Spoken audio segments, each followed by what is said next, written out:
Hello दोस्तों, जानते हैं वेक्टर मेनू में फिलेट टूल के बारे में। फिलेट टूल किसी भी कॉर्नर को रिमूव करके वहाँ पे एक आर्क ऐड कर देगा। फिलेट टूल एक्टिवेट करेंगे तो यहाँ पे फिलेट के ऑप्शन आपको नज़र आ जाएंगे।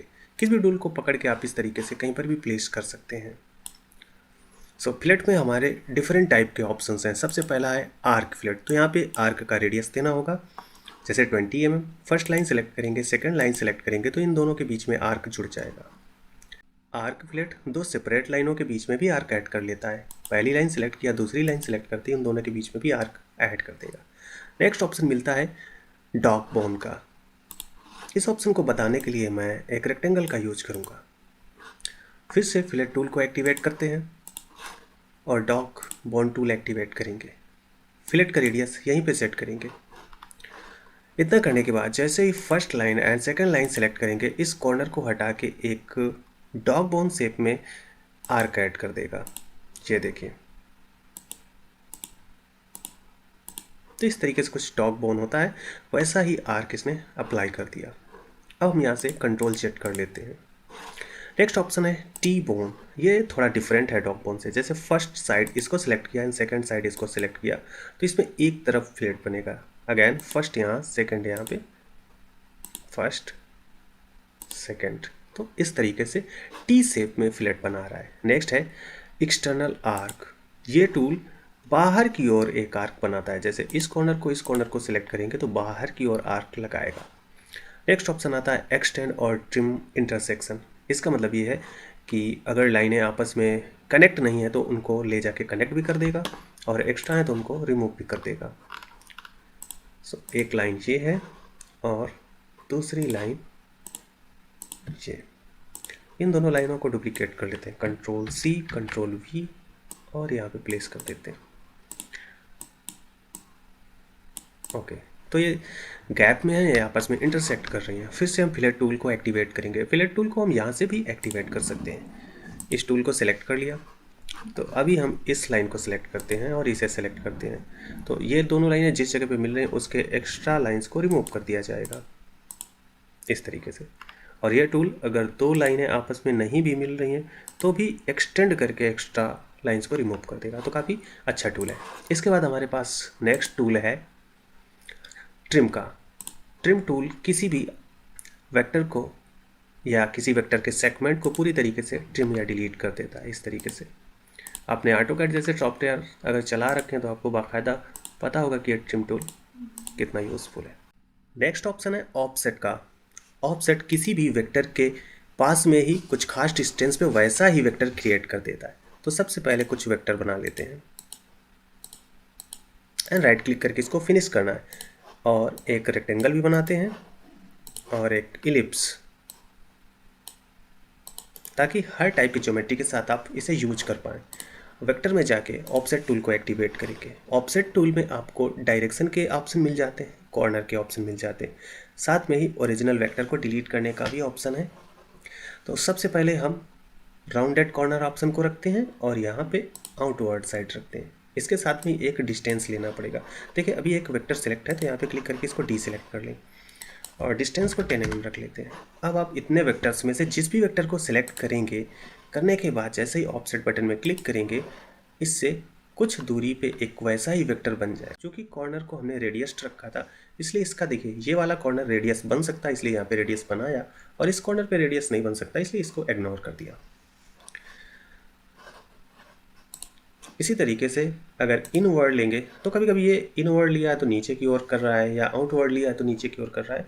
तो इन दोनों ऑप्शन को आप स्विच कर सकते हैं। ओके, हमने इनवर्ड ऑप्शन लिया है, देन इस वाले वेक्टर को सिलेक्ट किया, देन अगेन ऑफसेट में क्लिक किया तो ये देखिए अंदर की ओर कर रहा है। इस वाले वेक्टर को लेंगे और आउटवर्ड ऑप्शन को लेंगे तो ये बाहर की ओर ऑफसेट कर देगा, बट बाहर की ओर रेडियस रखेगा, यानी रेडियस बनाएगा। इस रेडियस ऑप्शन को अगर हम चेमफर्ड ऑप्शन में कन्वर्ट कर दें, देन ऑफसेट में क्लिक करेंगे तो ये रेडियस की जगह पे चेमफर ऐड कर देगा।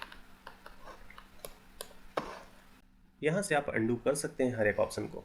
इसके बाद शार्प कॉर्नर का ऑप्शन है। इट मीन ये एकदम एक्यूरेट शार्प कॉर्नर ही रखेगा। जैसे इसको सिलेक्ट किया एंड ऑफसेट किया तो इसके जितने भी कॉर्नर हैं शार्प रहेंगे। फिर से इसको सिलेक्ट किया और इनवर्ड ऑप्शन लेके बाहर की ओर ऑफसेट करेंगे तो भी इसके कॉर्नर शार्प रहेंगे।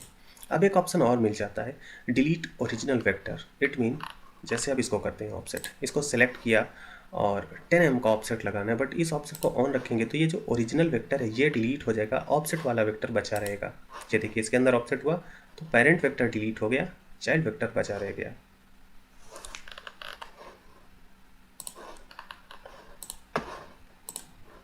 नेक्स्ट ऑप्शन मिलता है bitmap to vector. Bitmap कहा जाता है फोटो को। अगर हम फोटो लाएं और उस फोटो को वेक्टर में कन्वर्ट करना चाहें तो इस टूल से कर पाएंगे। सबसे पहले हमें बिट मैप लाना होगा। बिट मैप लाने के दो तरीके हैं। अगर नई फाइल बना रहे हैं तो फाइल में जाके न्यू में क्लिक करके मॉडल फ्रॉम इमेज को यूज कर सकते हैं, बट ऑलरेडी एक फाइल के अंदर है, इस सिचुएशन में आप इसको यूज नहीं कर सकते। पहले हम इन सबको सेलेक्ट करके डिलीट कर लेते हैं। प्रोजेक्ट में देखेंगे आपको एक बिटमैप का लेयर दिखेगा, इसे एक्सपैंड कर लीजिए और बिटमैप लेयर पे राइट क्लिक करके इंपोर्ट में क्लिक करेंगे और डाउनलोड में से एक वेक्टर को, मतलब कोई भी फ़ोटो को आप सिलेक्ट करके इसे ओपन कर लीजिए। और फोटो ब्लैक एंड वाइट रहे तो ज़्यादा बेटर है। अब चूँकि 3D व्यू में है इसलिए फ़ोटो नहीं दिख रही, अब हम 2D व्यू में आ जाते हैं। अब यहाँ पे फ़ोटो नज़र आ रही है। फ़ोटो को एक बार इंपोर्ट करने के बाद हम मूव नहीं कर सकते, ये बात याद रखिए। अब इस फोटो में बहुत सारे कलर, देखिए यहाँ पे जितने कलर हैं सबका वेरिएशन यहाँ पे लिखा है, बट वेक्टर में कन्वर्ट करने के लिए दो ही कलर चाहिए, एक ब्लैक दूसरा वाइट। तो चलिए इस ऑप्शन को यूज करते हैं।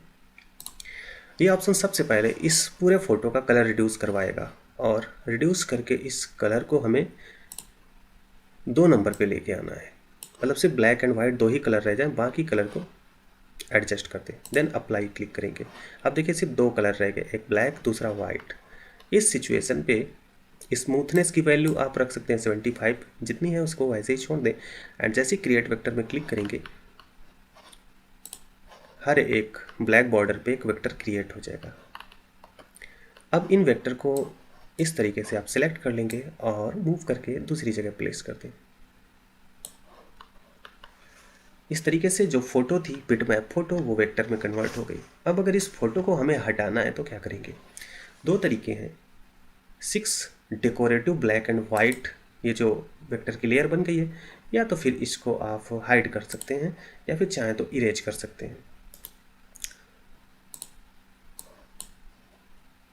तो देखिए यहाँ पे क्लिक करके सारी बिटमैप लेयर को हाइड कर सकते हैं, या फिर इस पर राइट क्लिक करके इसे क्लियर कर दें, या फिर इसको डिलीट ही कर दें इस तरीके से। तो वो पूरी लेयर हट गई, अब सिर्फ वेक्टर रह गए। वेक्टर कहाँ होते हैं, वेक्टर इस लेयर में होते हैं। तो यहाँ से इसको हाइड करके आप वेक्टर को हाइड कर सकते हैं। अब देखिए इस जो वेक्टर आए हुए हैं ये ग्रुप में है, जैसे एक ग्रुप में है तो इस वेक्टर को सिलेक्ट करके किसी भी जगह पे आप प्लेस कर सकते हो। बट कुछ वेक्टर हैं जैसे ये बाहर वाला बाहर ग्रुप में होगा और ये दूसरे ग्रुप में होगा, तो एक क्लोज ऑब्जेक्ट एक ग्रुप बनाता है। इनको इस तरीके से आप ऐसे सेलेक्ट कर सकते हैं। नेक्स्ट ऑप्शन है व्रैप का। व्रैप किसी भी वेक्टर को किसी भी 3D ऑब्जेक्ट के ऊपर डाल देता है, व्रैप कर देता है। तो सबसे पहले हमें एक 3D ऑब्जेक्ट बनाना होगा, जिसके लिए मैं रेक्टेंगल बना लेता हूँ और इस रेक्टेंगल को 3D में कन्वर्ट करने के लिए शेप एडिटर को यूज करूँगा। यहाँ पे स्क्वायर को एक्टिवेट करते हैं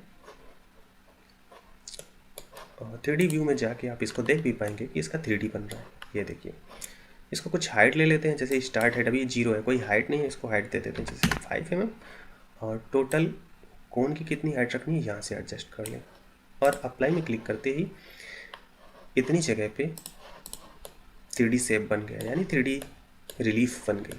इस रिलीफ के ऊपर कोई भी वेक्टर ड्रॉप कर सकते हैं, जैसे इसको पकड़ा और यहाँ पे रख दिया।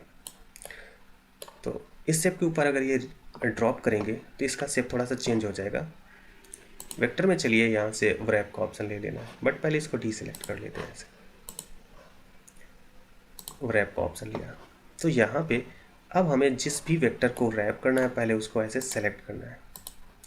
ये वेक्टर सेलेक्ट हो गया। यहाँ से 3 ऑप्शन मिलेंगे, इनमें से सेलेक्ट करना है कि रेडियल व्रैप करना है, सेंटर यहाँ पे रख सकते हैं एंड व्रैप में क्लिक करेंगे। तो देखिए जैसे ही व्रैप में क्लिक किया, चूँकि ये फेस टेढ़ा है तो इस पर अगर इस फोटो को डालेंगे तो ये थोड़ा डिफरेंट टाइप का वेक्टर बनाएगी, तो इसे व्रैप कहते हैं।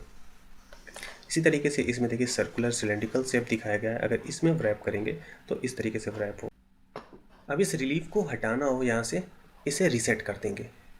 इस बटन में क्लिक करके कोई भी रिलीफ अगर लग चुकी है तो उसे फिर से रीसेट कर देंगे और इस टूल को बंद कर लें। नेक्स्ट टूल मिलता है क्लिप वेक्टर टू बाउंड्रीज। इसका मतलब ये है कि अगर हमने एक बाउंड्री बना ली है और हम चाहते हैं उस बाउंड्री के बाहर के सारे वेक्टर डिलीट हो जाए, ट्रिम हो जाए, तो इसे यूज करेंगे। सबसे पहले यहाँ से टॉप व्यू लेते हैं और एक बाउंड्री बनाते हैं।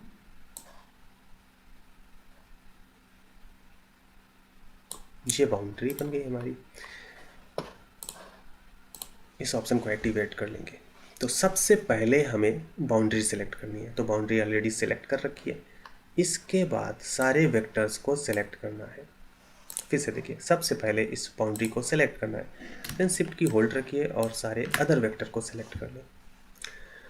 सो क्लिपिंग ऑप्शन में हमें टोटल 2 ऑप्शन मिल जाएंगे, इनसाइड या आउटसाइड। इसके साथ में जो वेक्टर इस लाइन के साथ ओवरलैप हो रहे हैं उनके साथ क्या किया जाए, उन्हें ट्रिम कर दिया जाए या फिर डिलीट कर दिया जाए या फिर बनाए रखा जाए। तो सबसे पहले ऑप्शन रखते हैं ट्रिम का और इनसाइड रखते हैं, मतलब इस बाउंड्री के अंदर जितने वेक्टर हैं वो बचे रहेंगे और इस बाउंड्री के बाहर जो भी वेक्टर हैं उसको ट्रिम कर दिया जाएगा। जैसे क्लिप वेक्टर में क्लिक करेंगे, ये देखिए इस बॉर्डर के बाहर जितना भी वेक्टर था उसे ट्रिम करके हटा दिया। फिर से अंडू करते हैं।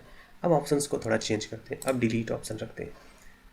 लेकिन सारा डीसेलेक्ट हो गया है तो सबसे पहले इस बॉर्डर को सेलेक्ट करेंगे, देन शिफ्ट की होल्ड करके सारे वेक्टर को फिर से सेलेक्ट करेंगे, देन अगेन क्लिप वेक्टर में क्लिक करेंगे। अब क्या किया इसने, जो भी वेक्टर इस बॉक्स के कम्प्लीटली अंदर है उसको बचाए रखा और बाकी सारे वेक्टर जो इस पर टच हो रहे थे या फिर इसके बाहर थे सबको ट्रिम कर दिया या डिलीट कर दिया, सारे वेक्टर को डिलीट कर दिया।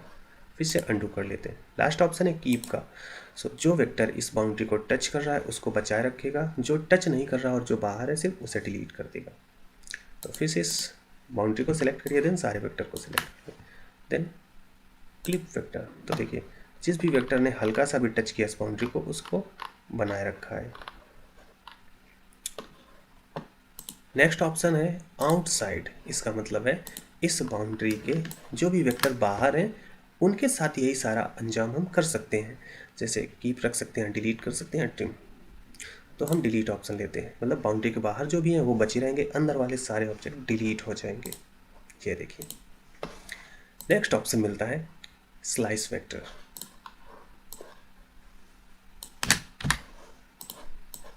इस तरीके से हमने एक बॉक्स बना लिया और एक लाइन बना ली स्लाइस वेक्टर का। स्लाइस वेक्टर में हमें टोटल 3 ऑप्शन मिलते हैं और क्लोजिंग के 2 ऑप्शन मिलते हैं। तो use last selected vector as a slice object. Okay, जैसे पहले नंबर पे हमने बॉक्स सेलेक्ट किया, शिफ्ट की के साथ दूसरे नंबर पे लाइन सेलेक्ट की, तो ये लाइन इस वेक्टर को स्लाइस कर देगा। अब जब स्लाइस करेगा तो इसके कॉर्नर्स को क्लोज रखा जाए या फिर ओपन ही छोड़ दिया जाए, इसका ऑप्शन है, तो इसे अभी क्लोज रखते हैं और इस ऑप्शन को ही लेते हैं, इसे स्लाइस कर देंगे। स्लाइस करने के बाद इस वेक्टर को पकड़ के आप मूव करेंगे तो पाएंगे ये देखिए इसके इंड्स क्लोज हो गए हैं, इधर वाले वेक्टर के भी इंड क्लोज हो गए हैं बट आपस में स्लाइस हो गए हैं, जैसे चाकू से काट दिया गया। ये रिजल्ट होता है इस टूल का। फिर से फर्स्ट वेक्टर को सिलेक्ट किया, देन इस लाइन को सिलेक्ट किया। अब अगर हम ऑप्शन को लीव वेक्टर ओपन रख दें, देन स्लाइस करें, अब इसके इंड्स ओपन रहेंगे इस तरीके से।